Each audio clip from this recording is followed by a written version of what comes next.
राधे कृष्ण आप सभी को। ओम नमो नारायण। स्वागत है आप सभी का आपके अपने चैनल देव देवी धाम में।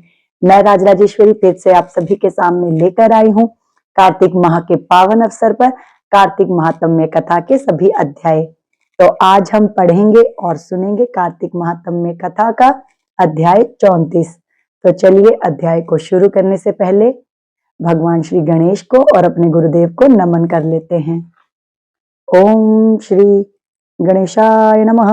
ओम श्री गुरुदेवाय नमः।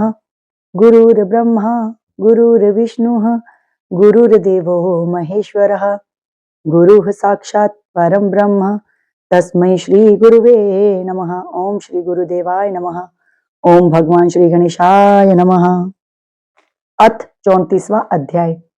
सुत जी बोले, हे ऋषियों, यदि किसी में उद्यापन की सामर्थ्य ना हो तो कुछ ब्राह्मणों को भोजन करा दें। ब्राह्मण ना मिले तो गौ या पीपल अथवा वट वृक्ष का पूजन करें, क्योंकि पीपल विष्णु का तथा वट शिव जी का रूप है।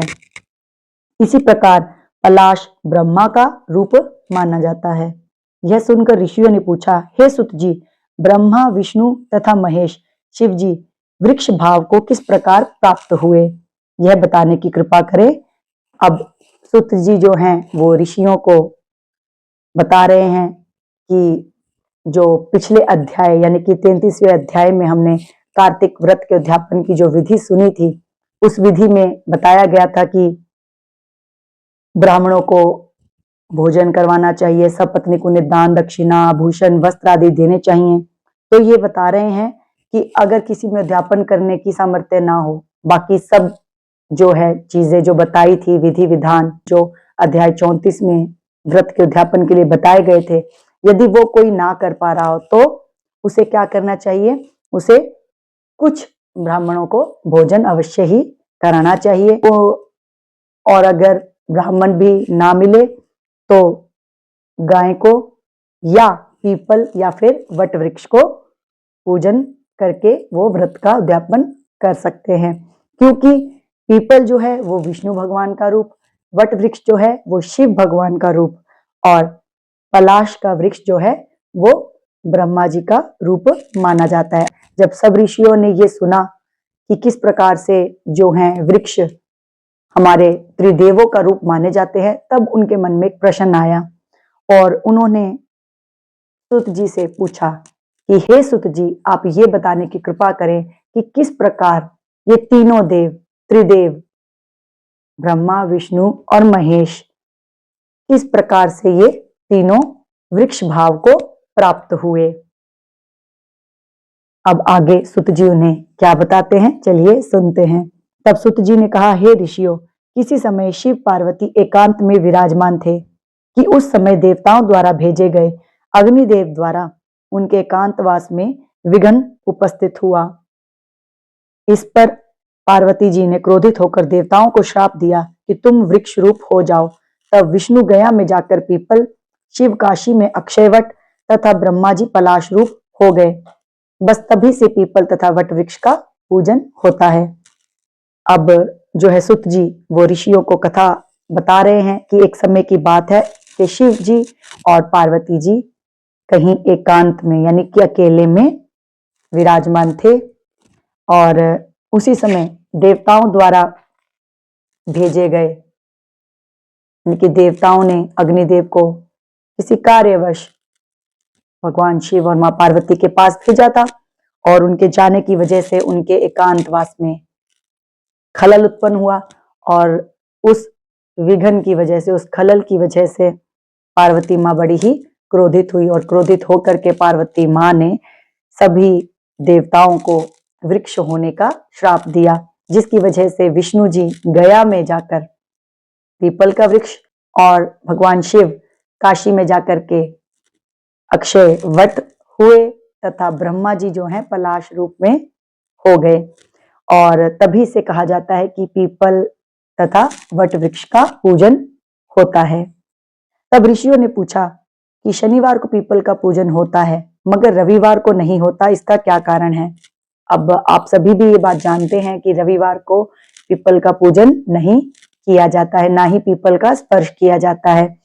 तो जब सुत जी ने बताया कि इसी कारण से वट वृक्ष और पीपल वृक्ष का पूजन होता है, तब ऋषियों के मन में एक प्रश्न आता है और वो क्या प्रश्न पूछते हैं कि हे सुत जी, आप हमें ये बताइए कि शनिवार के दिन ही पीपल का पूजन क्यों होता है और रविवार को क्यों नहीं होता। तब सुत जी उन्हें इस प्रश्न का उत्तर देते हैं। तो चलिए सुनते हैं। सुत जी कहने लगे कि हे ऋषियों, समुद्र मंथन के समय जब 14 रत्नों में से कौस्तुभ मणि तथा लक्ष्मी जी को प्राप्त करने के बाद विष्णु भगवान लक्ष्मी जी से विवाह करने लगे, तब लक्ष्मी जी ने भगवान से प्रार्थना की कि मेरी एक बड़ी बहन दरिद्रा अविवाहित है, पहले उसका विवाह होना चाहिए। यह सुनकर विष्णु ने लक्ष्मी जी की बहन ज्येष्ठा दरिद्रा उद्दालक ऋषि को सौंप दी। अब सुत जी इस बात से जुड़ी कथा बता रहे हैं कि क्यों शनिवार के दिन पीपल का पूजन होता है और इतवार को नहीं। तो बता रहे हैं कि समुद्र मंथन के दौरान जब 14 रत्न निकले थे, तब भगवान श्री हरि को कौस्तुभ मणि और माँ लक्ष्मी जी प्राप्त हुई थी, और जैसे ही वो माँ लक्ष्मी जी से विवाह करने लगे, तब माँ लक्ष्मी जी ने उन्हें रोक दिया और कहने लगी कि मेरी बड़ी बहन दरिद्रा अभी अविवाहित है, तो उसका विवाह हुआ नहीं तो मैं पहले कैसे कर सकती हूँ। तब उनकी ये बात सुनकर के विष्णु जी ने लक्ष्मी जी की बड़ी बहन को उद्दालक ऋषि जी को सौंप दिया। यद्यपि ज्येष्ठा का रंग काला, नेत्र लाल तथा बाल बिखरे होने के कारण कुरूपा थी, तथापि भगवान की आज्ञा मानकर उद्दालक ऋषि दरिद्रा को अपने आश्रम में ले आए। और जो माँ लक्ष्मी जी की बड़ी बहन ज्येष्ठा यानी कि दरिद्रा थी, वो बड़ी ही कुरूप थी, काला रंग था उनका, नेत्र लाल थे, बाल उनके बिखरे रहते थे, और इतनी कुरूप होने के बावजूद भी क्योंकि भगवान श्री हरि की आज्ञा थी, इस वजह से उद्दालक ऋषि उन्हें अपने साथ आश्रम में ले गए। आश्रम में आकर दरिद्रा ने देखा कि वहां वेद पाठ तथा हवन हो रहा है। यह देख उसने मुनि से कहा कि मैं ऐसे स्थान में रहने के बजाय उस स्थान में रह सकती हूँ जहां चोरी जारी तथा ब्राह्मणों का अपमान होता है। उसकी यह बात सुनकर उद्दालक ऋषि अत्यंत दुखी हुए और उसे वहीं छोड़ यह कहकर चले गए कि मैं तुम्हारे लिए कोई उपयुक्त स्थान देखकर आता हूं। अब जैसे ही दरिद्रा जो है आश्रम में आती है, अब क्योंकि आश्रम में तो प्रातःकाल से ले वेद पाठ और हवन आदि होता रहता है, तो दरिद्रा को ये सब देखकर बिल्कुल भी अच्छा नहीं लगा। उसने फिर अपने पति उद्दालक ऋषि जी से कहा कि मैं ऐसे स्थान पे नहीं रह सकती, बल्कि मैं ऐसे स्थान पे रह सकती हूँ जहां चोरी जारी, ब्राह्मणों का अपमान आदि होता हो। मतलब कि वो अच्छे स्थान पर, पवित्र स्थान पे तो बिल्कुल भी नहीं रह सकती थी, और वो चाहती थी कि ऐसे स्थान पर जाऊं जहां पापियों का वास हो, जहां कुकर्म होते हों। तो दरिद्रा की यह बात सुनकर उद्दालक ऋषि को बड़ा ही दुख होता है, और वे दुख के मारे उसे वहीं छोड़ करके जाते समय उसे कहते हैं कि मैं तुम्हारे लिए कोई उपयुक्त स्थान देख करके आता हूं जो तुम्हारे लिए सही होगा। ये कह करके वो चले जाते हैं। ऋषि के जाने के बाद कुछ देर तक दरिद्रा ने उनकी प्रतीक्षा की। इसके बाद वह रोने और चिल्लाने लगी। तब लक्ष्मी जी ने भगवान से कहा कि हे भगवान, ऋषि द्वारा त्याग दिए जाने के कारण बहन दरिद्रा अत्यंत दुखी हो रही है, अतएव आप जाकर पहले उसे शांत कीजिए। अब ज्यों ही ऋषि उद्दालक जो हैं दरिद्रा को छोड़ करके चले जाते हैं, ऐसा कह करके कि मैं तुम्हारे लिए एक सही जगह तलाश करके आता हूं। तो ऋषि बहुत समय तक आते नहीं है, दरिद्रा उनकी प्रतीक्षा करती रहती है और बहुत ही रोने और चिल्लाने लगती है। और यह देख करके, क्योंकि वो माँ लक्ष्मी जी की बहन है, तो माँ लक्ष्मी जी को बड़ा ही दुख होता है, और वे अपने दुख में भगवान श्री हरि को कहती हैं कि हे भगवान, क्योंकि ऋषि उद्दालक ने मेरी बहन को त्याग दिया है, तो इस कारण से वो बहुत दुखी हो रही हैं और रो रही हैं, चिल्ला रही हैं, तो कृपया कर आप उन्हें शांत कीजिए। तब विष्णु भगवान लक्ष्मी जी सहित वहां आकर कहने लगे कि तुम पीपल में निवास करो, पीपल हमारा ही अंश है। जो कोई कार्तिक सुदी पूर्णिमा को पीपल ज्येष्ठा का पूजन करेगा वह तुम्हें प्राप्त होगा और उसके यहाँ लक्ष्मी का वास होगा।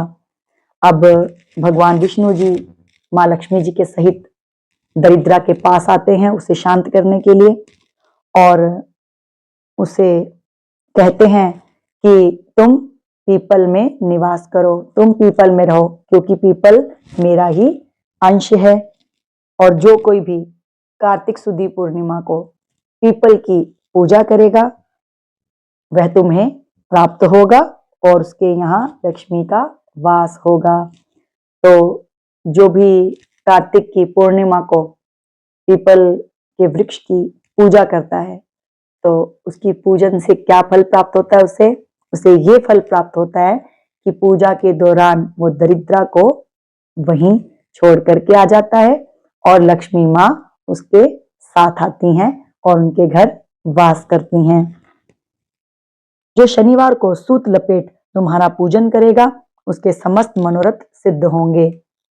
और साथ ही साथ भगवान श्री हरि ने यह भी बताया कि शनिवार के दिन जो भी सूत लपेट करके, जो कच्चा सूत होता है जिसे हम रोली भी कह देते हैं और एक कच्चा सूत भी आता है, वो लपेट करके जो भी तुम्हारा पूजन करेगा उसके समस्त मनोरथ पूर्ण होंगे, यानी कि उसकी सभी इच्छाएं पूरी होंगी।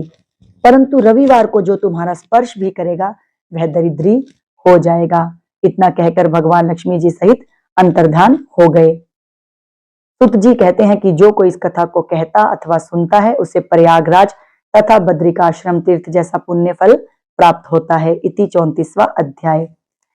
लेकिन विष्णु जी साथ ही साथ ये भी बताते हैं कि जो रविवार को यदि पीपल के वृक्ष का स्पर्श भी करेगा, हाथ भी लगाएगा पीपल के वृक्ष को, तो वह दरिद्री हो जाएगा, तो दरिद्रा उसके साथ उसके घर चली जाएगी। इतना कहकर भगवान लक्ष्मी जी सहित अंतर्धान हो जाते हैं, वहां से चले जाते हैं। अब सुत जी कहते हैं कि इस कथा को जो भी कहता है या सुनता है तो उसे प्रयागराज और बद्रिकाश्रम तीर्थ करने का फल प्राप्त होता है। इसी के साथ 34वां अध्याय यही पूर्ण होता है। आगे का और अध्याय सुनने के लिए यूं ही हमारे वीडियोस को देखते रहिएगा। ओम नमो नारायण, राधे कृष्ण।